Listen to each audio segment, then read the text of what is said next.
This month's Where Did the Road Go is brought to you by 8 amazing people. Greg Ross, Billuminati, Allison Cook, Super Inframan, 36 Dingo, Michael Fritschke, Yvonne Williams, and Doug Malam. Thank you all so very much for helping make this show possible. Transmission start. Welcome to Where Did the Road Go? Join us as we wander off the path and explore lost history, consciousness, the paranormal, unexplained mysteries, alternative thought, and much more. We are present on the web at wheredidtheroadgo.com. Now here is your host, Seriah.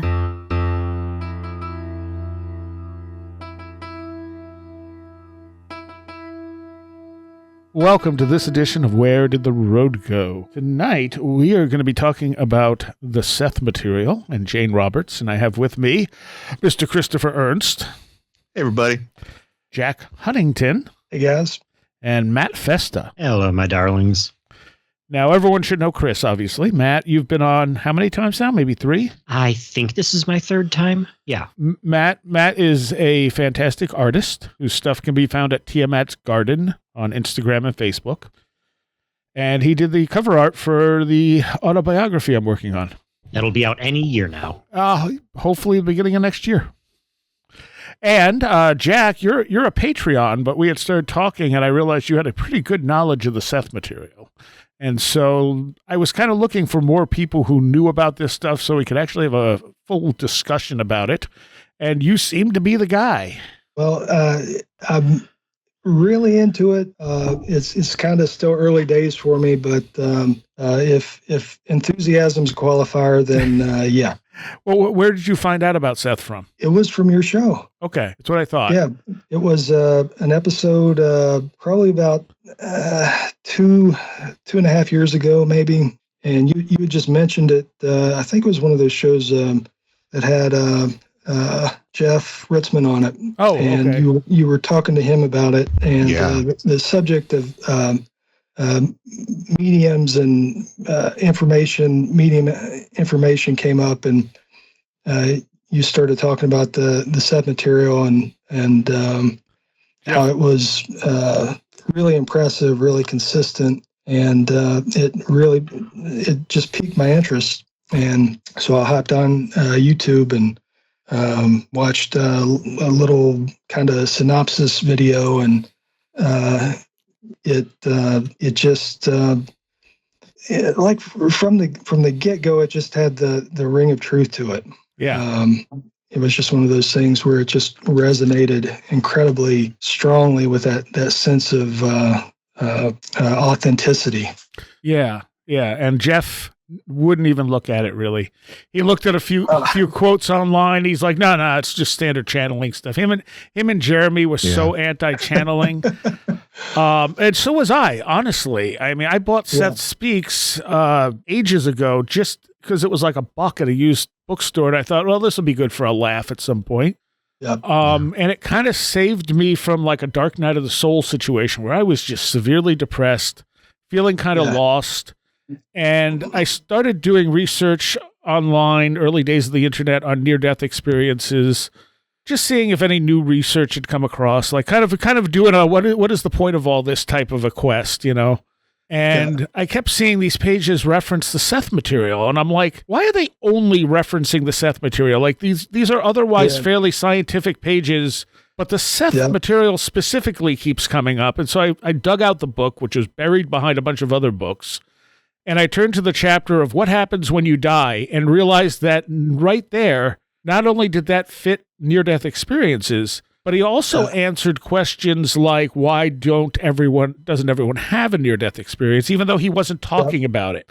You know, he wasn't talking about NDEs. And then my next thing was, I think, to find out when NDEs and stuff became, more commonly known, and that wasn't until later in the 70s.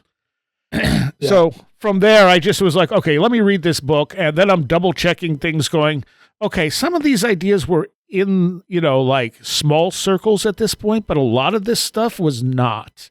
And it became a broader thing later, but probably partially because of the Seth material. Yeah. Chris, where did you come across Seth?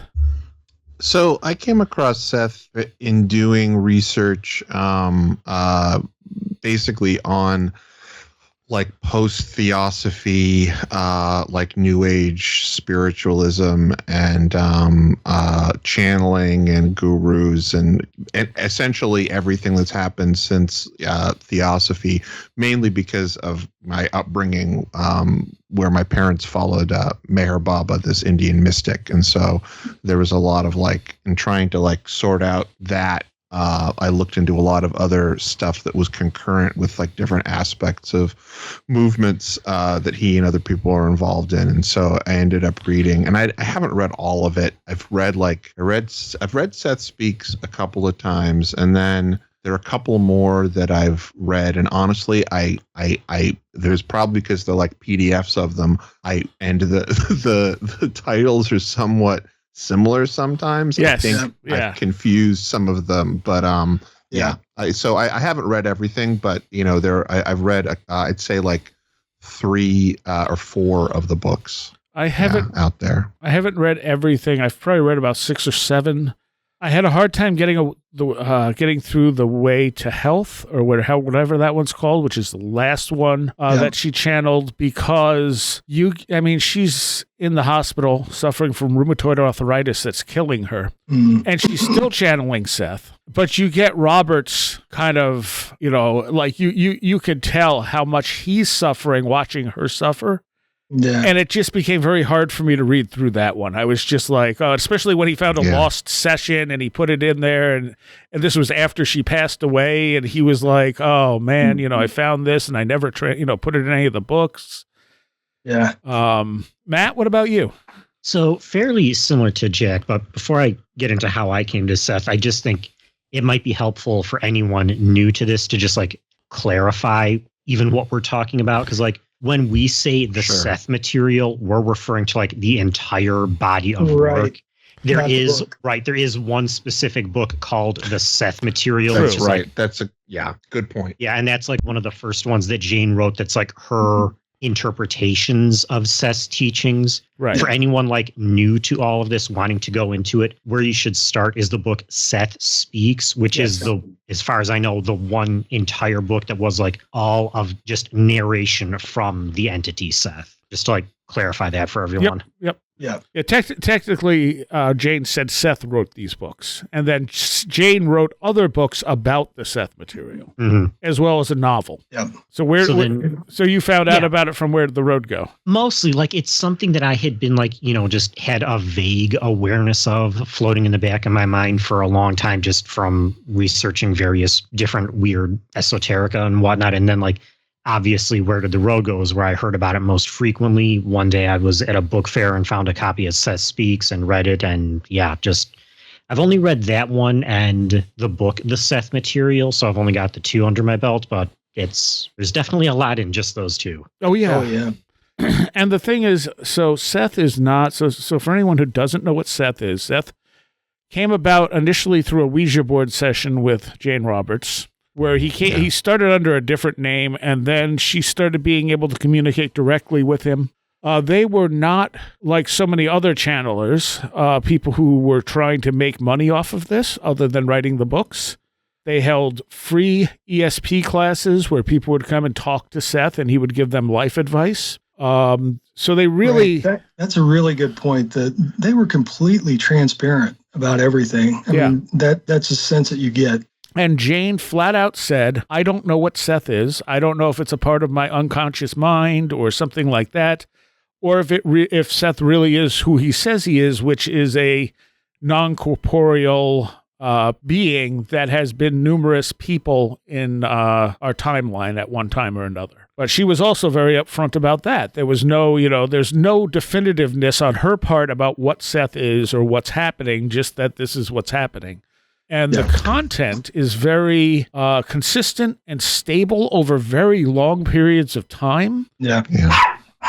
It seems like it would be very hard to fake it at that level without massive contradictions. Especially with the amount of material generated. And this wasn't over a really long period of time, though, right? Because she started and correct me if I'm wrong, it was like, what, 1970 to, she died in 84, 85, right? She started in 63. Yeah, and 63, all right. So one of my first things I did after reading the Seth material, I was like, wow, this is really profound. I can't believe I'm reading channeled material, and I'm impressed. There's a book I have called The Magician's Dictionary that came out on Feral House. And I flipped through there just to see if Seth was mentioned. And Seth is the only channeled entity, I think, mentioned in the book. And it basically just says that Seth is probably the most legitimate channeled entity in history or something like that. A very short little entry. And I was like, okay. And I found recently Problems of Seth's Origin, which is a paper someone wrote about Seth. I expected it to be a little more critical, but it's not even that it wasn't critical. Yeah. It just... I've been looking for something that debunks Seth, and I have yet to be able to find it. See, the dog agrees. Yeah. Sorry. That's okay. And the only times you can find stuff that's debunking it is either people who are debunkers just dismissing it, saying they were frauds, or you get like Christian fundamentalists saying, not debunking it, but saying Seth was a demon and he killed Jane and all this other stuff. So there's nothing I came across that I did the exact same thing. Shortly after reading it, you immediately start to think, you start to question the validity of it, not because it doesn't have the ring of truth about it, but just you want to get other people's takes on it, and kind of clear up whether or not you're just kind of getting high on your own supply there, sort of. And so there's not really anything you can find out there similar to the paper, where there's actually like a professional takedown of the material or attempt to take down the material. And it ends up not being particularly negative about it at all. No, exactly. So what were you going to say, Matt? I was going to say, I think part of the reason why there isn't a lot just like trying to debunk the Seth material is that just that entire concept of debunking wouldn't even really apply to it, because so much of it is just like various philosophies. Like that's true. If whether, Seth was like an independent entity, whether it was a part of Jane herself, whether it was completely fabricated and just a literary device she was using to write books, it like doesn't change the underlying philosophical messages of what's being saying. It's like you can't debunk someone's, perspective on life. True. No. Because unlike other channeled entities, this wasn't making any kind of grandiose predictions or outrageous claims or anything like that. Mm-hmm. She opened Seth up to testing too from different places, and a lot of places they didn't get the results back. I remember her saying that some numerous times Seth did fairly well, but in a lot of cases they would do the test and they would never get the results. Yeah, there was the ongoing thing they had going on with Dr. George Estabrooks, who may or may not ring a bell. He was affiliated with the CIA's MK Ultra. Oh, I didn't know about that. Yep. Mm-hmm. And there was an ongoing testing of Seth's clairvoyant abilities, and they just weren't getting any feedback from him. And finally, Jane just called it quits because it took so much time to actually play along with that. So I'm going to read the beginning of this paper here because it gives us some background as well. Jane Roberts channeled the purported discarnate entity Seth from 1963 through 1984. The purposes of this paper are to discuss the question of whether or not the content of a mediumistic communication can aid in determining the source of that communication. B, address a gap in the literature by presenting an outer history of the trance-possession mediumship of Jane Roberts. And C, examine 8 explanations for Seth's origin in light of the published evidence of the case, including fraud, cryptomnesia, hypnotic self-suggestion, incipient schizophrenia, and dissociative identity disorder, high creativity, psi functioning, basic source aspect and energy personality essence. Either Seth is or is not a production of Jane Roberts' psyche. In either case, we are led to the possibility that human personality may have a greater reality or greater awareness than is generally supposed. Yeah. So like I said, when I started reading through, the first chapter I read was on death. And I had just read this study that had just been done by this heart doctor who, and I don't think anyone had done this before. He did not believe in the near-death experience, but he said, well, I know how to test this.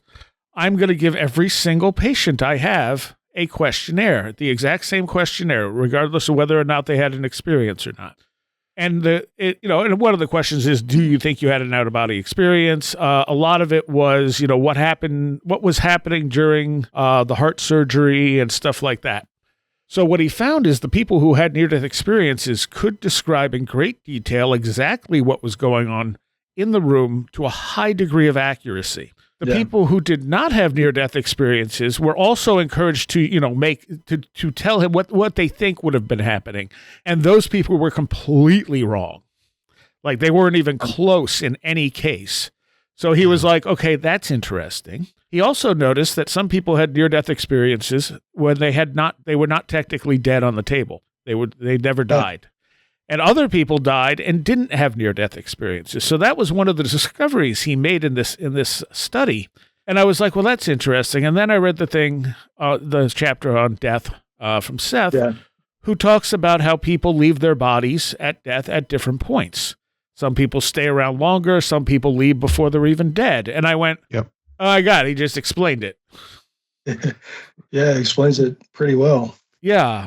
As well as talking about how what you see when you die is an illusion, basically. You're going to see what you deep down expect to see is what you're going to experience. And that is exactly what we see in near-death experiences. Yeah, you'll have people hallucinate hellish landscapes and more conventional, like Christian ideas of heaven or see Jesus or, what have you. But according to Seth, it's you're essentially in the same sort of psychic realm that you go to when you're sleeping, when you're dreaming. Yeah. So there's an enormous amount of creativity, even the everything's super responsive to your imagination and your expectations and beliefs. I mean, the other thing that really did it for me with Seth was having read Crowley, and Crowley talking about lust for result, how if you do a magical ritual and then you keep focusing on it, it's less likely to work. That your best hope of success was to do a ritual and then completely put it out of mind, just walk away and don't even care what happens, And so I was always like, why? Why would that be the case? Why wouldn't putting intent into it make it happen? Versus like forgetting about it. And here I am reading part of Seth Speaks, and he's talking about how we create reality, but we do it from our subconscious mind, and it's all symbols and things like that. But as long as those symbols are in the conscious mind, they're not affecting reality. And I suddenly went, he just explained lust for result. God damn it. Because, there was part of me that wanted to debunk it. There's part of me that wanted to be like, okay, no, this proves this was a hoax. This was not real. And every book I've read, I've just instead walked away more sure that there was something legitimate here. Yeah. A lot of the way that things are described in there as well, like they are very similar in details to many things that, I've come across and really like obscure stuff about yogic mysticism and things coming out of India, that even if Jane was part of the hippie or new age movement or spiritual movements that were looking at mysticism and would have some exposure to it, a lot of the details that she talks about are things that like are coming from people who are considered saints, and have been sort of trying to describe Vedanta, which is like the core, Hindu cosmology, for like centuries. And so there's a lot of stuff in there which I was just very surprised to see in the way that it's talked about, like, especially I'm trying to think off the top of my head, there's when talking about reincarnation in particular, the way in which it's described as like playing a role, like an actor, is very similar to some of the ways that you hear some of these people that I have reason to believe are have some sort of kind of mystical knowledge, the way to describe it. So I found that I've always found that to be very compelling about the material, on top of the stuff that you guys already talked about.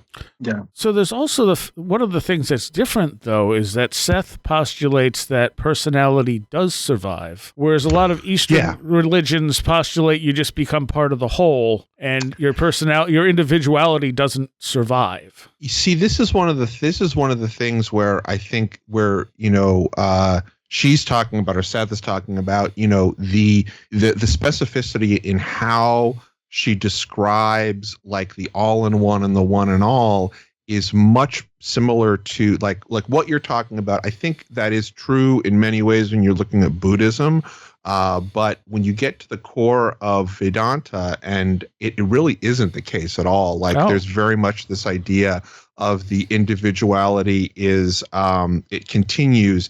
It's like and the way that like I've heard people describe it, that again, some of these people that I've been am interested in researching it, and so that's one of the things that I think is very interesting about it, is the way, the specificity in which she talks about reincarnation. It aligns much more with the way in which it's spoken about by like the real deep heads that are into this stuff, and that it's more like a misinterpretation, the idea of like losing individuality. It's again has to do with that misinterpretation of what Maya means too, and this idea of things being illusory or something, which it isn't as dismissive as a lot of people think it is. Same way that I think people misunderstand mystic Christianity too, in a lot of ways. Well, that's really interesting. Yeah. But you're right, Seriah, in that like the way in which reincarnation is described in Seth, and I'm like looking through the PDF I have of the book here, because I do have some like highlights of things that over when I was re-looking at it again, is that I can't find it now, but there's quite a bit in there that's like the specifics of it are very interesting, and they align with some stuff that I've found it's written by other people that she probably wouldn't have had contact with. And it also seems, if I'm remembering right, and it's been a little while since I've read Seth Speaks, but Seth speaks about, like, you die, you can reincarnate, but you can also create other reincarnational selves, almost like branches of a tree, keep continuing to spread. Yeah. There's a enormous amount of like expansiveness of the soul. Refers to the superstructure of the soul as the entity, and the personality that we are. There's multiple personalities that make up. The way I understood the hierarchies, multiple personalities make up the soul or oversoul, right? And multiple oversouls make up the entity. And the nature of your personality is it's continuously, it's just like you said, branching off. There's a continuous kind of expansion and creation. Reincarnational selves from the past, from the future, can branch off and form completely separate identities. I remember him saying at one point that he one of his selves was a dog at one point, but that he had lost track of it. Yeah. Yeah. Yeah. Some of this stuff too, I feel like, is in the same way that you get these sort of like, funny Zen koans that are like riddles, or like trying to explain something that like we have no concept of through language. I feel like that's what you're getting to with Seth. Yeah, like that. I mean, I don't know. Maybe the dog one is literal, but it's when I hear that, it's like I feel like there's some greater significance there that maybe I'm not catching. But he emphasizes over and over that he's explaining things as simply as he can. Kind of indicating that things are probably significantly more complex than the way it's being presented. But the dog thing, I think there's a section in Seth Speaks where he talks about a soul can kind of dissociate part of its energy to come back and manifest as an animal, to kind of experience that earthy kind of existence. Yeah. And that some souls do that too because they're kind of longing or kind of nostalgic for that kind of experience. Anything you want to add, Matt? So, yeah, I actually wanted to go back to what Chris was talking about with a lot of things you just touched on, because like that was a thought I had when I was like leafing through my copy of Seth Speaks before we came on. And the more I looked through it, all my just millions of little different highlighted passages, I think, how do I want to phrase this? It speaks a lot to the accessibility of the Seth material, that the way so much of it is presented really reminds me of this sort of Sufi teaching principle that like the more you're willing to put into a certain teaching story, whatever, the more you're going to get from it. Where like to apply that to Seth, if you just, pick up Seth Speaks or any of the other books and read through what Seth says, like on a surface level, it's just a really, poetic, beautiful way of talking about the experience of life. But like the more you look into it, the more you research other things, it's something that you can keep coming back to again and again and again, and like keep seeing those deeper, more complex layers to the intricacies of what's getting described. Like, I'm sure, the way we were just getting into the weeds on some of this reincarnation stuff, that would sound completely impenetrable to some people who are unfamiliar with all of this. Whereas if you pick up and just start reading any of this, it'll be presented in a way that like is as simple as like a parable you would tell a child, but like would have that incredible like depth and complexity to it when you're ready to like reach that level of interpretation. The books kind of flower out like that too. They kind of it's like there's increasing complexity as you go further into the material, and it kind of it's a little bit recursive. It gives you a refresher on earlier elements, but it adds to it as it does so. Yeah.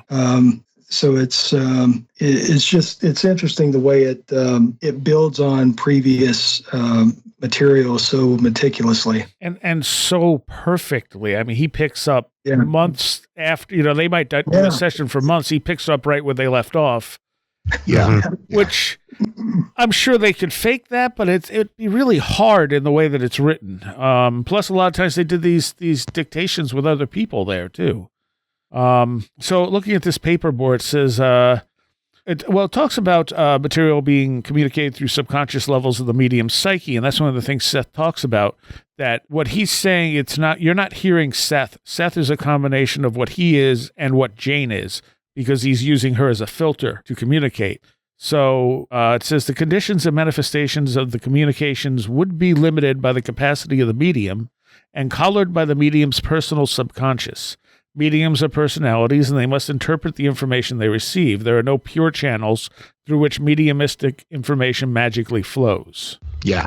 By analyzing the content and style of the dictation of the Seth material, and then comparing it to the abilities, knowledge, and milieu of both the person speaking the text, Jane Roberts, and the person taking the dictation, Robert Butts, who was her husband, the investigator would try to establish whether or not it was likely the channel and her scribe might have written the Seth material themselves. One would establish Seth's voice as a kind of origin, such that Roberts and Butts' usual ordinary waking utterances would be comparable in some way. Seth's dictated material would be compared with Jane's written books to see if they are the same author. This would permit investigators to exclude Jane Roberts and Robert Butts as authors of the Seth material and rule out the likelihood of fraud.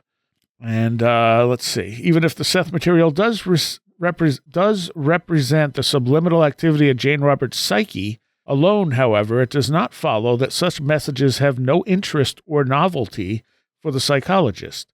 Since so many of humanity's brilliant and most practical theories have been attributed as coming from the subconscious sources, it is reasonable to suppose that the Seth material may contain empirically verifiable propositions that could advance present understanding of nature and human personality and the characteristics of consciousness. Man, I took a lot of notes on this thing.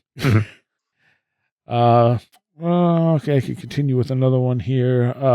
Potentially verifiable, falsifiable predictions are presented throughout the Seth material that can be evaluated by appropriate truth tests. For instance, is telepathy the underlying basis for all language comprehension? Do dream locations continue to exist even while awake? Yes, they do. Can inaudible sound be used to manipulate physical matter? Well, we know that. That's something we've done with science by now. Does dividing a long sleep-wake cycle into 2 or 3 cycles of lesser duration produce positive mental and physical health outcomes that conform to Seth's stated predictions? And there are a lot of people, a lot of scientists who will say having 2 sleep periods is better than 1. To what degree do the multiple and diverse practice elements presented in the Seth material provide practical, therapeutic, psychological benefit for those who perform them? Does Seth's explanation of the mechanics of telepathy advance understanding of how telepathy operates and how it may be developed? How might electromagnetic energy units and consciousness units that are hypothesized building blocks of physical matter be brought within the range of scientific instruments? How can the multidimensional gateways that Seth calls coordination points, which are predicted to evoke electromagnetic anomalies, duration in time, puckering of space, and emotional intensities in people be detected? Are there distinguishing marks by which false doctored documents of early Christendom can be identified?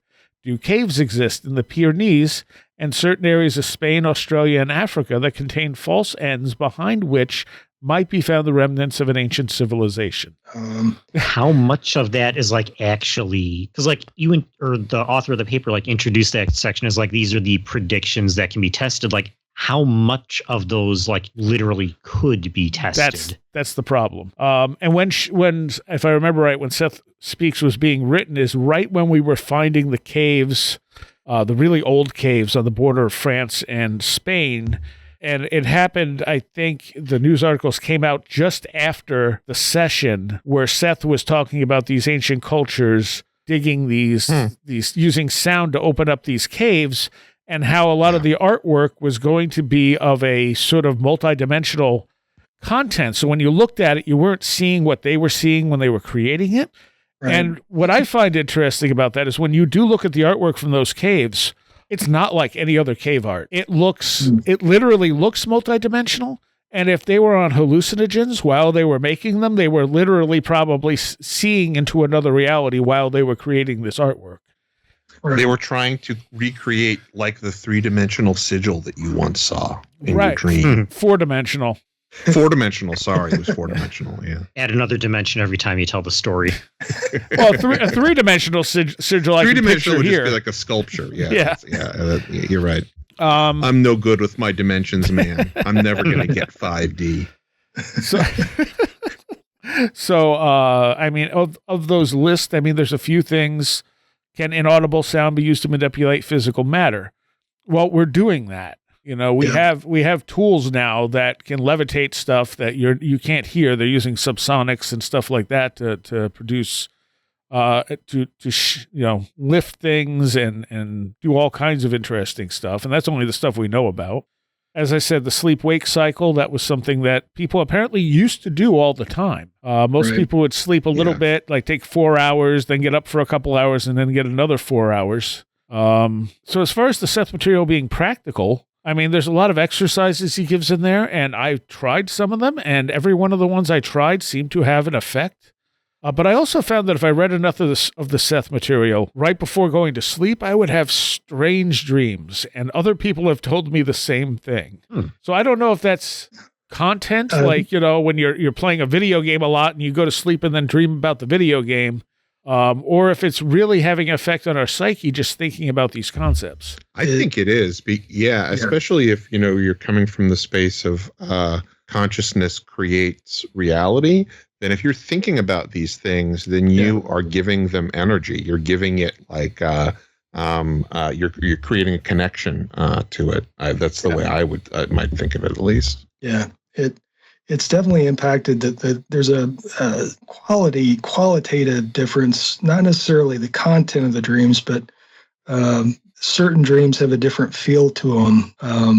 More recently for me, that it's hard to put my finger on exactly, but it feels like maybe other things are happening there, maybe on a spiritual development level that is contributing to a different feel to it. But according to Seth, there's so much translation between what you actually are dreaming and what you wake up remembering. Where it gets all shoehorned into three-dimensional reality. So a lot of that's you're not remembering what you actually dreamed. Now, you had said yes when I mentioned the dream world exists when we're not there. That's been my experience. Okay. I've had numerous dreams throughout my life where I go back to places that I've dreamed of before. Oh, completely. Me too. Oh, yeah. Absolutely. Yeah. Structures, in fact, are a big part of my dreams. And there are these like certain houses and structures that are very specific, do not look like any place that I've lived before, but I return to them again and again. Yeah. Yeah, there's a house I live in the dream that I've never seen before, but I know it's my house. And there's also a waterfall that I'm always trying to take people to and can never remember quite how to get to. Every once in a while, I get to it. I think two of the issues I did have with the Seth material, one of them is that ancient civilization idea. Although Seth talks about these, it doesn't really talk about Atlantis much, but jumps back to a previous culture that he calls Lumania, which is one of the things I have an issue with, because Lemuria, he states it's not Lemuria, but Lemuria is the name that was kind of made up of a land bridge they thought existed between, I think, Madagascar and India. Yeah. And so for him to use Lumania, it's like, okay, that's kind of a weird thing to use. But he talks about them using sound technology as a primary component of their science. And we find in ancient structures all over the world this really advanced sound technology. Right. Mm-hmm. So, and any thoughts on the Lumania thing? My thoughts on it are that, I think that,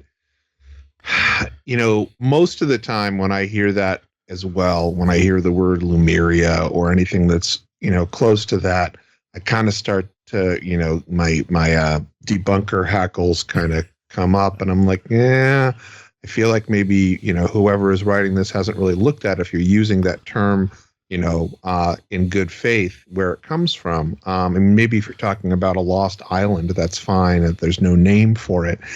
But with the Seth stuff, especially since it's called Lumania, for me, that always seemed to be one of those like transition or translation glitches that I think is part of this, whether or not it's through the medium of Jane Roberts and her being, a science fiction writer, and, the Seth consciousness is searching for, something to, a word to attach to that.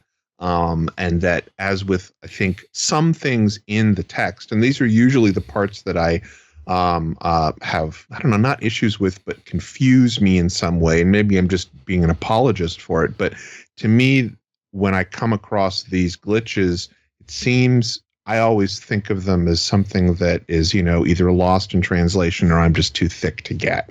I don't know. It's never seemed to me, at least specifically with Jane Roberts, I've never had that same feeling when you have someone else all of a sudden talking about Lemuria and you're like, all right, we've gone into make-believe world. Not that I shouldn't say make-believe because that's a bad way of saying it. We've gone into sort of like Hoaxing? guess, cult leader, you know, bad information. Something like that. Matt, you were going to say something? That's kind of exactly what I was getting at. That like those types of basically anything of this kind, whether it be, you know, Seth talking about these ancient civilizations or Casey or Owaspy, like they are so easily co-opted by these conspiratorial movements that, like, I mean, even if like none of that was happening, the way I look at it, it's like awesome story would be really cool if it was true, but largely kind of beside the point of what the actual teachings Seth is trying to get across are. True. And if I remember right, Seth puts this continent in the Pacific, which... I'm looking at it. I think it's let's see, those who have left it evolved into mental entities. Is this the one? Maybe. I'm trying to find it in Seth Speaks now. I'm sorry, go ahead what you were saying. But I'm pretty sure that's right. So, you know, it's like, and if you're looking at a lost continent in the Pacific, especially in Southeast Asia type of area, there was definitely something there, you know, and now we have that temple there, that pyramid in Southeast Asia, which I used to remember the name of off the top of my head, but apparently it's gone at the moment. Go Padang? No. Oh, yeah. Is that the one? You're talking about the one that... Gadung Padang. Yes, Gadung Padang, which could be over 30,000 years old. Right. Yeah. And they're I mean, so I'm looking at this now, and it's one of the things I'd highlight. If you think of physical history as beginning with the caveman and continuing to the present, but there have been other great scientific civilizations, some spoken of in legend, some completely unknown, all in your terms now vanished. And this is the one. This is in Seth Speaks, and it doesn't. I don't see anything here about the Pacific, but maybe this is it's a different one that we're looking at, but. Basically talking about these early civilizations that existed, these groups and different cycles of reincarnational activity, going through these different crises and developments and civilizations. And he's saying like Earth to them is now the legendary home. They formed new races and species that could no longer physically accommodate themselves to your atmospheric conditions. However, they also continued on the reincarnational level as long as they inhabited physical reality. Some of these have mutated and long left the reincarnational cycle, however. Those who left it have evolved into the mental entities that they always were, being that, you know, the mental like body or mental the mind is primary. They've discarded material form. These group entities still takes a great interest in Earth. They lend it support and energy in a way that could be thought of now as Earth gods. On your planet, they were involved in 3 particular civilizations long before the time of Atlantis, when, in fact, your planet itself was in a somewhat different position, particularly in relationship to 3 of the other planets that you know. The poles were reversed. They were, incidentally, for 3 long periods of your planet's these civilizations were highly technological. The first one, highly technological. The second one being, in fact, far superior to you along those lines. Sound was utilized far more effectively, not only for healing and in wars, but also to power the vehicles of locomotion and to bring about the movement of physical matter. Sound was a conveyor of weight and mass. The strength of this secondary civilization lay mainly in the areas now known as Africa and Australia, although at that time, not only was the climate entirely different, but the land areas. Yeah. All right. That was a perfect quote for that. Yeah. In this paper, there was also a better overview of the whole thing. It says from December 1963 through August 1984, Jane Roberts, who lived from 1929 to 1984, of Elmira, New York, which is 45 minutes from here. I really wish that Robert was still alive and I could go talk to him. Right. Man. He channeled a purported discarnate entity that called himself Seth by a method called automatic speech or voice communication while in a self-induced trance state of consciousness. Seth, who always claimed a separate and independent status from Jane Roberts, communicated initially through a Ouija board on December 8, 1963, and by the 8th session on December 15, 1963, Jane received answers to questions mentally before the board spelled them out and began dictating the words sounded within her.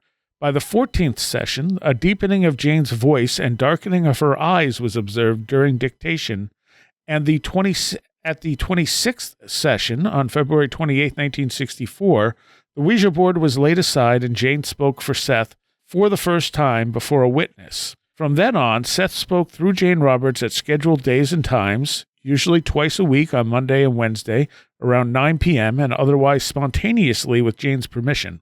Seth continued to speak through Jane until August 30th, 1984, 6 days before her death of rheumatoid arthritis at the age of 55, on Wednesday, September 5th, 1984 at 2:08 a.m., after being bedridden at St. Joseph's Hospital in Elmira for a year and 9 months.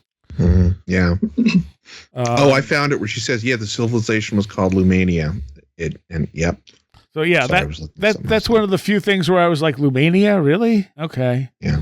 I mean, it's a minor thing, and like you said, it could just be lost in translation.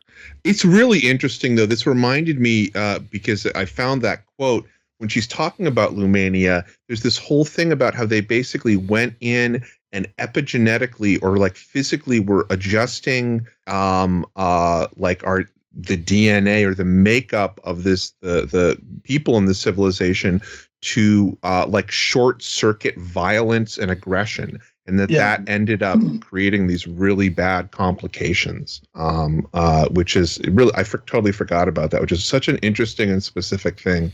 And one of the specific things that for me, like, I don't know, in faking the idea, or wherever this is coming from, I feel like it's coming from an authentic place of the unconscious, and that type of detail to me pops out. Otherwise, why would you talk about it in that way? It's interesting. So it says here, what would a witness observe if he or she attended a typical Seth session? Jane could perform a variety of motor movements while in Seth trance, such as smoking a cigarette, drinking wine, and striding across the room while speaking steadily for hours in long, complex narratives without having any memory of what was said afterwards. When Jane Roberts clicks out into Seth, physical alterations are observed in her facial features, gestures, volume and accent of voice, word inflection, and a marked dilation of eye pupils, which I did not know. That's very interesting. There are videos of her channeling on YouTube, and for me, they're very hard to watch. Yeah, I was going to say, like, there's plenty of that available, but, like, no one should really dive into it because it is just, not that there's anything wrong with it, it's just the way she speaks and the mannerisms and everything. It is, like, so irritating to listen to her talk. It is. It really is. Yeah. It says the personal sessions contain deleted Seth material not included in regular Seth sessions because of its private and highly sensitive nature and to avoid any possible embarrassment to the individuals involved. Reaching into the minds of strangers present and improvising on themes intimately related to them, the Jane version of Seth could demonstrate penetrating psychological insight that pinpointed an individual's character, abilities, and liabilities, identify subconscious conflicts, and uncover therapeutic issues that fit with the emotional needs of the personality in this life or a previous one, as only the most accomplished psychodynamically trained psychologist could.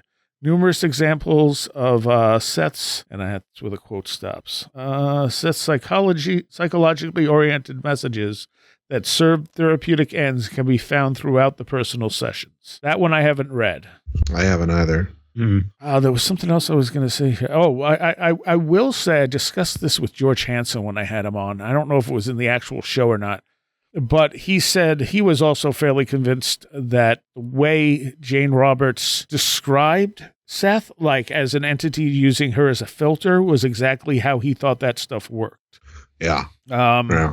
A series of more formal clairvoyant tests held twice weekly ran for 1 year that were conducted by Dr. Instream, which is a pseudonym for Dr. N. Easterbrook. This is what you were talking about earlier.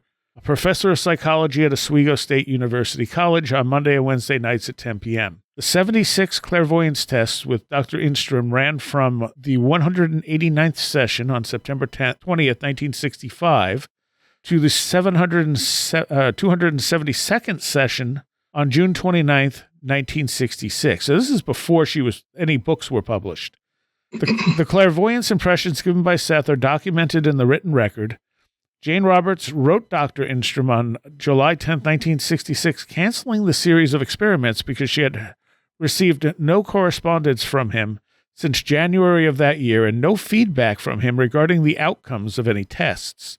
Seth offered some clarification about the matter almost 2 years later in the 420th session on July 1st, 1968. Our results with him were good as far as the tests were concerned, though there was considerable distortion because Rupert, which is what Seth referred to Jane as, Rupert's abilities had not been sufficiently developed.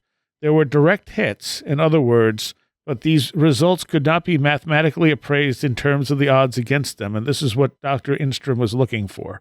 Robert and Jane operated in a vacuum since he did not tell them anything regarding the tests, negative or favorable. No academic psychologist, including Dr. Instrom, will give you a statement to the effect that I am a survival personality. Dr. Instrom will give a statement, I believe, as to Robert and Jane's character, the quality of the Seth material, and the fact that no fraud of any kind is involved. So this guy was connected to MK Ultra, you said? Right. Oh, he was a bad dude. Really? He did experiments on kids. Yeah, wonderful. Was he one of the Project Paperclip people? I don't think he was a Nazi. No, Okay. I think he was Canadian. He wasn't that famous evil Canadian who worked at McGill, but yeah, he was just one of those doctors that was involved with all this stuff. All right. So this next quote was, unlike conventional messages communicated by mediums with deceased loved ones, Seth's material does not deal ostensibly with communications with the dead. Instead, the Seth material presents information covering a range of scientific, philosophic, and psychological topics, in addition to practical, therapeutic, and psychological advice to its readers. Seth, as Jane, identified the most distinguishing and valuable contribution of the Seth material. The basic firm groundwork of the material and its primary contribution lie in the concept that consciousness itself creates matter, that consciousness is not imprisoned by matter, but forms it, and that consciousness is not limited or bound by time and space. Time and space, in your terms, being necessary distortions or adapted conditions forming a strata for physical existence. Yep. And as far as Seth's literary creations, there's a list here. A brief overview of the content of Seth's first 6 books provides the reader who is unfamiliar with the Seth material an introduction to the kinds of information that was dictated through Jane during a Seth session. Seth's first book, Seth Speaks, The Eternal Validity of the Soul, was published in 1972, not 71, as I said earlier, presents his system of philosophy and metaphysics. My message to the reader, basically, you are no more of a physical personality than I am, and in telling you of my reality, I tell you of your own. Seth's second book, The Nature of Personal Reality, from 1974, presents his system of psychology and ethical teachings. Seth's main idea is that we create our personal reality through our conscious beliefs about ourselves, others, and the world, and provides excellent exercises to show each person how to apply these theories to any life situation. Seth's third and fourth book, The Unknown Reality, volumes 1 and 2, which came out in 77 and 79, describe in more detail the nature of the hidden dimensions, unconscious sources, and deeper realities of ordinary living, and presents numerous practice elements meant to expand the private reality of each reader, who is determined to understand the unknown elements of the self and its greater world. Seth's fifth book, The Nature of the Psyche, Its Human Expression, addresses the role of dreams in human evolution, human sexuality as it relates to the private and collective psyche, and the birth of language. Seth's sixth book, The Individual and the Nature of Mass Events, describes the psychical mechanisms by which individuals' beliefs and expectations coalesce to create the species' collective experience of the great sweeping emotional, religious, biological, political, philosophical, scientific, social, and cultural events of our times. Now, when one of the things that struck me as the cat takes the mic away from me is that he talks about group events being caused by groups of people. So, like, he talks about the flooding that happened in Elmira when the Susquehanna overflowed. I think it's the Susquehanna anyway. And how the overall mood of the people living there was kind of like they needed things washed clean. And this was sort of the response, is that this event occurred. From a personal standpoint, I've had things like that, but those were like personal things. They weren't like group things. But again, if you go back to the Willette's Illuminations book, and where he's postulating that some UFO flaps are basically poltergeist events, that's kind of what he's talking about as well. He's saying that these areas that these flaps happen in, there's a lot of uncertainty. There's a lot of things that are shifting, that are causing an uptick in PK energy from the general public that is then being conveyed as a UFO flap, which is not completely unlike what Seth is saying. Yeah. And you could possibly correlate that with coordination points. Yeah, concept. Yeah, what were coordination points again? I don't remember those completely. They're super concentrated interdimensional pinpoints of energy, where energy flows back and forth between dimensions, between realities, and they're supposedly super psychoreactive. Very reactive to emotions, very reactive to thoughts, intents, beliefs. So like portal areas. Exactly. Okay, we got to take a quick break. We will be right back. Okay, quick mid-show break here. First, contact info. If you have a story you want to submit for a listener story show, or you just want to talk about something that happened to you, either on the air or off, stories at wheredidtheroadgo.com. For general stuff, contact at wheredidtheroadgo.com. And for everything, you can go to wheredidtheroadgo.com. And it has all the links to the social media, all the emails in the contact section, my snail mail address, the Amazon wish list, everything. Everything can be found there. You can also make a donation, which I greatly appreciate everyone who does that. There's links to PayPal and the Cash App and Venmo, and every show that we have aired since day one is available on the website, and it is searchable. So go check it out. There's also shows I've been on in there, not a complete archive, just because I haven't had time, but a lot of shows I've been on can be found there as well. All right. You can also check out my essentially a metal show, although we play a lot of other stuff. The Last Exit for the Lost. So if you're into heavier, darker music, thelastexit.org is the place to find that. And now for a recommendation this week. It's definitely going to be A Murder at the End of the World. And this was the latest series from Britt Marling and Zal, I don't know how to say his last name, Batmanglage or something to that effect. I'm sure I just mangled that. And it's described as Darby Hart, a Gen Z amateur sleuth, attempts to solve a murder at a secluded retreat. This was incredible. I am a huge fan of the stuff Britt and Zal do. They did the OA. They've done a bunch of movies. But this one I had no idea where it was going at any point. I was absolutely just fascinated with the whole thing and the way it laid out. It's not particularly paranormal, but there's some paranormal vibes here and there, and there's at least one little kind of hidden paranormal Easter egg I noticed. There might be more, but it takes you in all kinds of different directions, and it kind of addresses all kinds of different issues, and I just absolutely loved it. It's probably my favorite thing I saw in 2023. So that would be my recommendation. It's on Hulu, and it's only 7 episodes. So, and it has an end, a beginning and an end. It's not leaving off of the cliffhanger or anything like that. I don't think it was meant to be more than one season. So, they probably learned that from having the OA canceled mid-stride. So, that's my recommendation. A Murder at the End of the World. Now back to the show.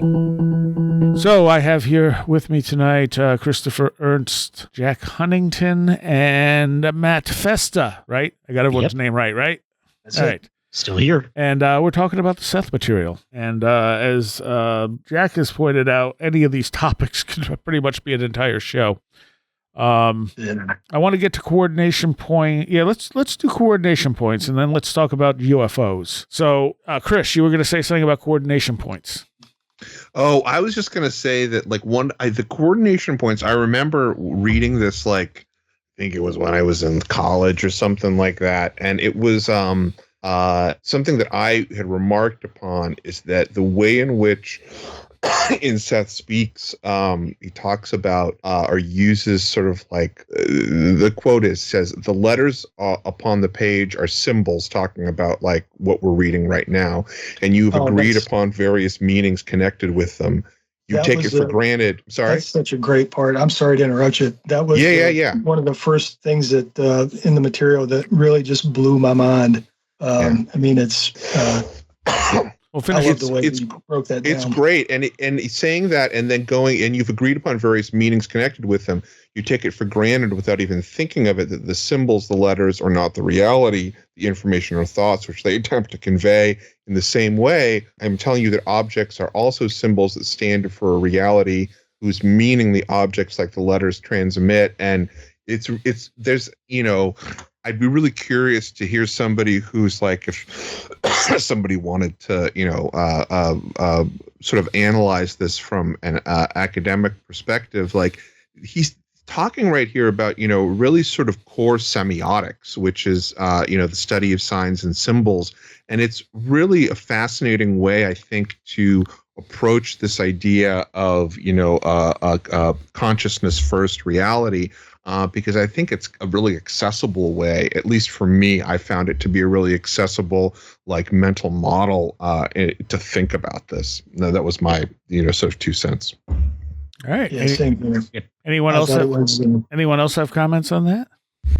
No, that's like one of the things that's like Seth puts it so eloquently. There's like nothing you can really add to it to expand on it. It's like just, good job, dude. Yeah.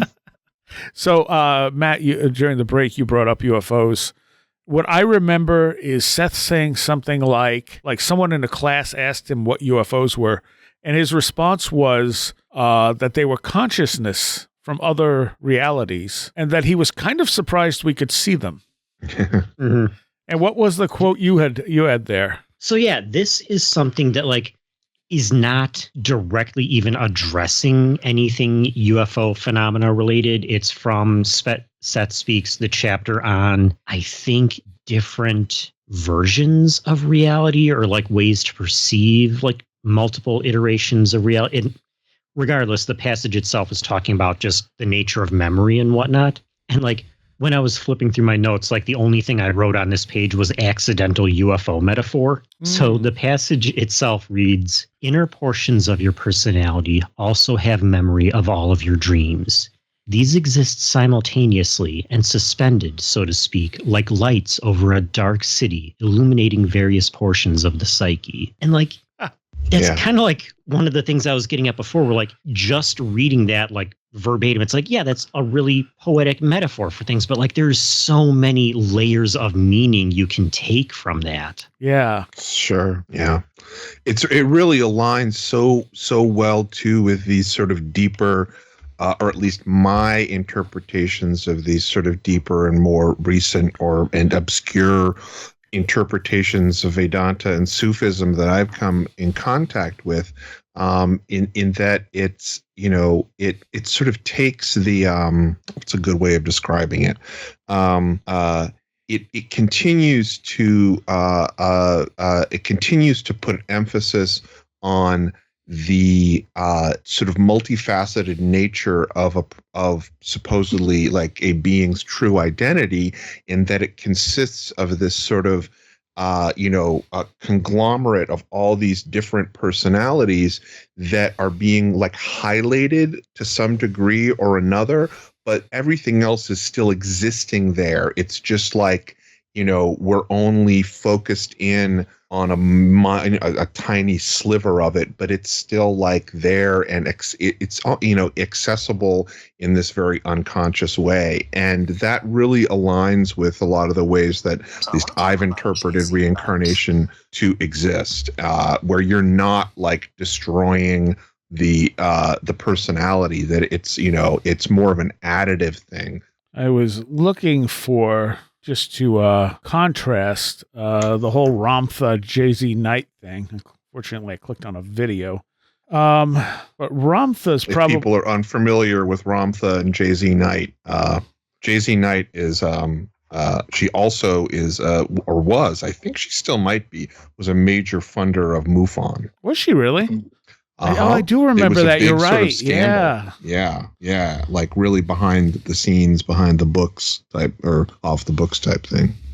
But didn't I was going to say if you're unfamiliar with Jay-Z Knight, congratulations. Oh, yeah, right. Wasn't there some incident though where like Ramtha predicted the world was going to end and she had everyone give up all their money and come live on her compound or something? Was that someone else? That might have been her. That's what I was looking for. Miguel would know. Yeah. I didn't want to say it was her if it wasn't, but yeah, there was some channeled entity that they basically said, "Oh, the world's going to end. You need to all come here, give me all your money, and just live here so that you survive the end of the world." And then, of course, the world didn't end. And she told them all to go away. I mean, that's like the most obvious red flag when it comes to all of this, because like any prediction of the end of the world so far has had a 0% success rate. Right. Yeah. Well, we don't know what happened in those civilizations before us. Just our predictions have been bad. But that's the thing, there's nothing like that in the Seth material. There's no, end of the world stuff. There's no give us your money. There's no, other than the money they made off the books, I don't think they made any other money. And the books were bestsellers, so they probably did pretty well off the books. But he was an artist, and she was, she wrote mostly poetry. And it really, it became, I think that there was like another resurgence of it in like the late 80s or early 90s, where you got like Depok Chopra and like all of these kind of creative like visualization. Yeah, they like really glommed onto it. Like, who was the woman who ran for, she was running for president, Marianne Williamson. Like she was, like all of these sort of, influencer, pop gurus kind of started, in my opinion, co-opting a lot of the ideas and regurgitating them in that same way that, people are regurgitating, Hindu or Buddhist or thoughts a lot in New Age. And so that I think has, I don't want to say it's muddied the waters, but it certainly is impacted, I think, not only some of the ideas as they get watered down and thinned down through these reinterpretations, but also, like reputation wise. Yeah, because a lot of that stuff is like, the intention stuff is, well, just focus on what you want and you'll get it. Right. Like The Secret. Yep. And that's all the New Thought stuff, which apparently has its own sort of history. And if you look at the Seth material and you take a glance at it, you might be thinking, oh, this is the same type of stuff, but it's really not. Because Seth's not telling you, oh, you can just have whatever you want if you put your intent into it. That is nowhere in the Seth material. Seth is talking about how you experience things and why, and how you have to deal with things in order for other things to happen. Yeah. And also that he puts that multiverse idea out there. And yes, the multiverse idea did exist by then. It wasn't particularly popular, but it was there. But he talks about, and that's the thing is, we try to look at concepts of infinity and our brains just cannot do it, So you think, well, how can there be a new universe for every iteration of everything? But then you look out at the known universe, the number of galaxies out there. There's that one famous photo that they took with, I think, Hubble, where they said, you see all those stars? Yeah, they aren't stars, they're galaxies. And because there's just such an infinite amount of stuff out there. So if there's that much stuff in the visible universe, for us to think, well, you couldn't just have infinite iterations of things. Well, why not? Yeah, exactly. But he postulates also that there are people, like this might be my prime reality, and there are other iterations of me in other universes that people are experiencing. And in those universes, those are, their prime reality. If I'm remembering that right. Yeah, it's totally relative. Yeah. So it's something that, sorry, go ahead. No, go ahead. I was going to say, I think something that like muddies a lot of the ideas like that is like in the way a lot of popular media has co-opted those ideas, the same way conspirituality movements will co-opt the whole like secret type of, manifesting reality type thing, where like when you mention other dimensions or parallel realities or things like that, people immediately jump to like, the Rick and Morty or MCU interpretation of those types of things, rather than like trying to understand what that would actually mean for like your experience of reality. Right. Yeah, and Seth's saying that you create your own reality wasn't, you can just have what you want. Yes. It was, the experiences you're having are being created by you, and they're coming from an unconscious level, and some of the things are things you need to work through, which, I mean, essentially is Jung's idea of like shadow work. But he also does emphasize your point of power in the present and your ability to change your situation at any time. Yep, that's true. And he also talks about how things ripple both forwards and backwards, that time is not a static thing. And it's happening simultaneously. Yeah, which I guess, can draw us into, conversations about the Mandela Effect. Exactly. It explains the Mandela Effect. Yes. And most of the time we wouldn't know if something in the past changed because our memory of it would change too, because it's all one fluid thing. He actually addresses that exactly, but he doesn't use the term Mandela Effect. But he talks about how in Gestalt that if enough people decide that they want to change a past event, that can happen, and you can have a significant portion of the population that wasn't part of that psychic movement, so to speak, that don't have that. So they don't have that knowledge or memory of the change happening, so that it creates the Mandela Effect. So some of the people remember it one way, while people that weren't necessarily part of that, it seems a little arbitrary. I'm not sure why some people would remember like Sinbad in a Alibaba movie or whatever it was, versus some people not. Or Bernstein Bears versus Bernstein Bears, or the Fruit of the Loom cornucopia. Yeah. I mean, there's some of them. That's one I do remember. Yeah, so do I. And some of them are subtle, where I'm like, I think a lot of people just assume this was spelled this way or this was spelled this way, like Fruit Loops. Right. Where for years, I thought the Judas Priest record Stained Class was stained glass. And I would have sworn to it because on the cover is stained glass. And it's just in literal writing, and I just read it as stained glass. And then one day I saw it written as stained class and went, why does it say class? And I looked at the album and went, oh my God, it's class. Yeah. And I don't think that was a Mandela effect. I think it's just my brain made the assumption, reading that word quickly the first time, with this stained glass window behind it, that was what it said. Yeah, I think just simple distortions like that definitely come into play. And I think that record's also called Killing Machine in the UK, which would have not been so confusing to me. So let's talk about one of the things, Jack and I, that you and I started having this conversation on to begin with. And one of the things I was always kind of questionable about was the sort of some of the religious stuff in there, which there's not a lot of. No, there's not. That would be, this would be, let's see. So I'll just read this real quick. All right. Now, the questions on religion and reincarnation will be answered in due time. As mentioned, I will deal with several of your other questions also along with the text. Therefore, we will begin the next chapter called The Meaning of Religion. There are internal realizations always present within the whole self.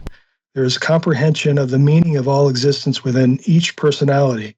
The knowledge of multidimensional existence is not only in the background of your present conscious activity, but each man knows within himself that his unconscious life is dependent upon a greater dimension of actuality. This greater dimension cannot be materialized in a three-dimensional system, yet the knowledge of this greater dimension floods outward from the innermost heart of being and is projected outward, transforming all it touches.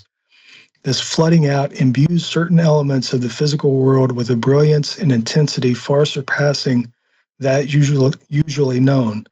Those touched by it are transformed, in your terms, into something more than they were. This inner knowledge attempts to find a place for itself within the physical landscape, to translate itself into physical terms.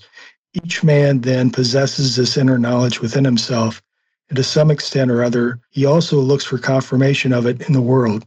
The outer world is a reflection of the inner one, though far from perfect. The inner knowledge can be compared to a book about a homeland that a traveler takes with him into a strange country. Each man is born with the yearning to make these truths real for himself, though he sees a great difference between them and the environment in which he lives.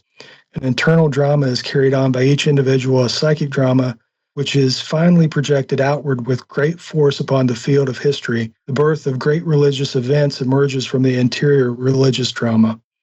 The drama itself is a psychological phenomenon in a way, for each physically oriented self feels thrust alone into a strange environment without knowing its origins or destination or even the reason for its own existence. This is the dilemma of the ego, particularly in its early states. It looks outward for answers because this is its nature, to manipulate within physical reality. It also senses, however, a deep and abiding connection that it does not understand with other portions of the self that are not under its domain. It is also aware that this inner self possesses knowledge upon which its own existence is based. As it grows in your terms, it looks outward for confirmation of this inner knowledge. The inner self upholds the ego with its support. It forms its truths into physically oriented data with which the ego can deal. It then projects these outward into the area of physical reality. Seeing these truths thus materialize, the ego finds it easier to accept them. Thus, you deal often with events in which men are touched by great illumination, isolated from the masses of humanity, and endowed with great powers, periods of history that appear almost unnaturally brilliant in contrast with others. Prophets, geniuses, and kings shown in greater than human proportion. Okay. I remember, that was a very, I don't remember that part. That's fantastic. I do remember him talking about like Christ being parts of three souls or something like that. Yeah. Supposedly the Christ personality is John the Baptist and Paul or Saul, and then Jesus Christ. They were all part of the same soul or oversoul. No, wasn't it? Judas was one of them. Then Jesus, and then John the Baptist. No, Judas. He was. There's definitely information in there about him specifically in regards to him not actually being somebody that betrayed Jesus, but kind of played a part. It's complicated. The whole thing. When you read it, it's kind of funny. But it's not. It's not that different from what biblical scholars are talking about now. No, it's not. And the funny thing is, at the end of the session, the one specific session that talks about Judas and all this confusion around the crucifixion, how Jane says, nobody's going to like that, which was exactly like the first thing that came to mind whenever I heard that. But Judas, he wasn't the figure that is conventionally portrayed as, the betrayer of Jesus Christ. Supposedly, according to Seth, he kind of went along with. They kind of got another person that was sort of deluded into or took on the mantle of the Christ figure to be crucified. That's right. And Jesus Christ himself wasn't involved with it. And and we don't really know anything about that more than we did then, so we can't really verify whether that has any truth to it or not. Right. I do remember him making a few predictions. One of them saying something that like the first contact with alien life would be in 2016 or something like that, or 2002, but it would be telepathic and it would be someone in Australia. Yeah. Which I forgot about that. And I think he said it wouldn't be recognized for what it was at the time. So, again, not really verifiable. Right. And wasn't there something about Christ consciousness coming back in like being born in like 2016 or something like that, and that the person would be able to show people their other reincarnational lives? Yep. There's a whole section on the apparent third coming. I think is what he clarifies it as being. Versus, like originally Christ showed up and the Christ personality showed up in Atlantis. I'm not sure if that's in Seth Speaks or The Nature of Personal Reality, but he specifically mentions that. I know that kind of pushes credibility buttons, but yeah, it's one of the few things that does. Yeah, but it's really interesting. The notion of we're potentially living in that time when Christ has already been reborn, if it's accurate. Right. And from what I understand, the major changes that happen, they don't happen during Christ's lifetime. They happen after the fact. There's like 100-year gap before significant. Before things start to change significantly in terms of humanity's spiritual enlightenment. Huh. So let's hurry up and crucify him again so things can get better. He does mention that he returns when all religions are in a shambles, which seems to be the way things are going. Yeah. The idea of somebody being able to make people aware of their other incarnations. Yeah. And I think he even remarks on the fact that it will end things like war and discrimination. Because if you remember a life as someone of another skin color, or another gender or whatever, you're suddenly not going to feel like you can dismiss that person because you were that person at one point. Yeah. Go ahead. It's like that movie. What was the name of the movie? It was about the kid who could make people feel what other people were feeling. Oh, it's like chalk or something like that. Oh, powder? Powder, yes. Right. Like that kid Travolta. having... Huh? Wasn't Travolta in that? I believe so, yeah. You're thinking Phenomenon. Right. Oh, I'm thinking of Phenomenon. You're right. Powder was he was like all like white, like albino with no hair, right? Yeah. Okay. Yeah. And there's like a scene where where this hunter shoots a deer and the deer's just sitting there, writhing, not dead. And the hunter's just like talking, like, oh yeah, well, you see, I got the deer or whatever. And this kid grabs a hold of the deer and the hunter. So the hunter can now feel what the deer is feeling. And he just has an absolute breakdown, will never hunt again, et cetera, et cetera. And everyone's angry with the kid for doing that. Yeah. So yeah, being able to reveal that stuff would be a hard lesson for a lot of people, I think, if they understood what they were doing to other people. There was one thing that was in Seth Speaks in the portion where he's talking about Christianity, or one of the portions that I had forgotten about that is I found really interesting, is that, again, talking about sort of like forgotten history. And this comes essentially from him talking about what the real meaning of Christianity was, the Christ drama, as he calls it, and saying that Buddhism comes closer, generally speaking, to the description of the real nature of reality, but basically saying that there's secret methods behind all of the religions, and they were meant, here, and I'll quote, to lead man into a realm of understanding that existed apart from the symbols and the stories, into inner realizations that would take him both within and without the physical world that he knew. There are many manuscripts still not discovered. This is the part that I thought was interesting, from old monasteries, particularly in Spain, that tell of underground groups within religious orders who kept these secrets alive when other monks were copying old Latin manuscripts. There were tribes who never learned to write in Africa and Australia. This is, I think, in that, like, these early proto-civilizations, who also knew these secrets, and men called, quote, speakers, unquote, who memorized them and spread them upward even throughout northern portions of Europe before the time of Christ.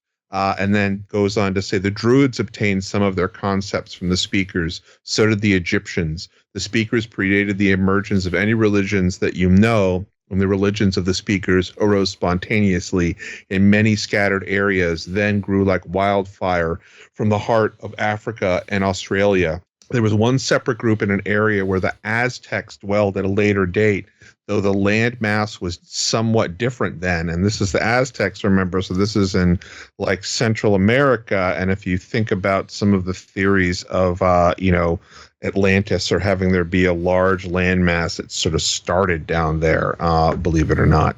And some of the lower cave dwellings at the time were underwater. Anyway, the speakers was the thing that I had forgotten about, which was like a little nugget that was pretty cool. That is really interesting. That was great too.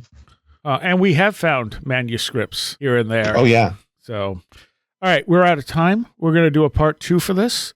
But where can people find you, Chris? Oh, you can go to brightrectangle.com or you can go here. And Matt? You can mostly find me on here on Last Exit for the Lost. That's where I pop up the most often. You can find my artwork under Tiamat's Garden on Facebook, Instagram, and kind of on Blue Sky, but Blue Sky is still pretty much a ghost town from what I'm seeing. Ah, okay. And Jack, is there anywhere that you want to be contacted? The Patreon forum. Okay. All right. So thank you all, and we will continue this in a part 2.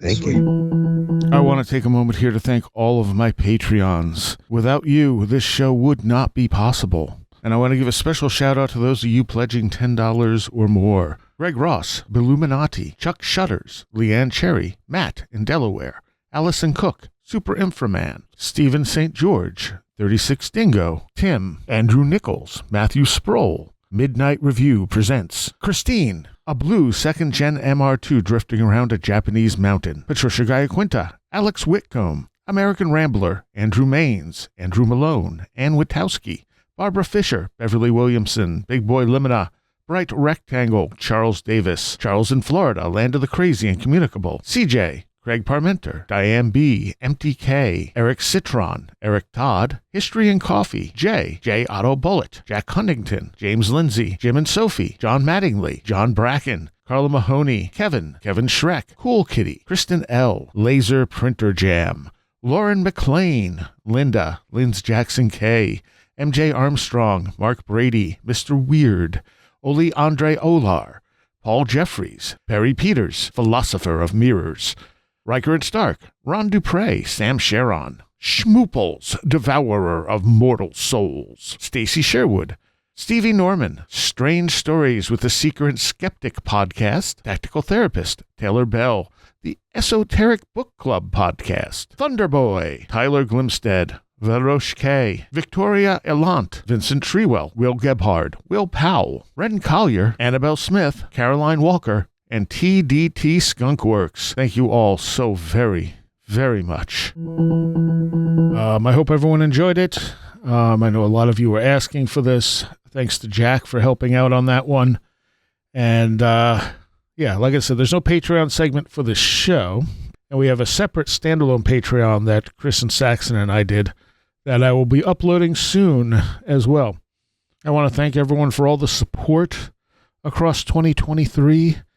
I also want to welcome Deb as a new Patreon, and hopefully I have lots of interesting stuff coming up this year. We have stuff planned. We'll see how it all goes. I never like to say what's going on because that just seems to jinx it. If you're a $10 patron, you can watch the documentary Chris did on Where Did the Road Go and myself. I will make that available for all patrons at some point in the near future, and there will be hard copies available too if anyone wants to buy one of those. And hopefully we'll all have a really good 2024. See you next time. You have been listening to Where Did the Road Go? This show is made possible in part from our Patreons, and we thank you and everyone listening for helping us continue this exploration of the strange. You can always find everything Where Did the Road Go related at www.wheredidtheroadgo.com. And thank you so much for your support.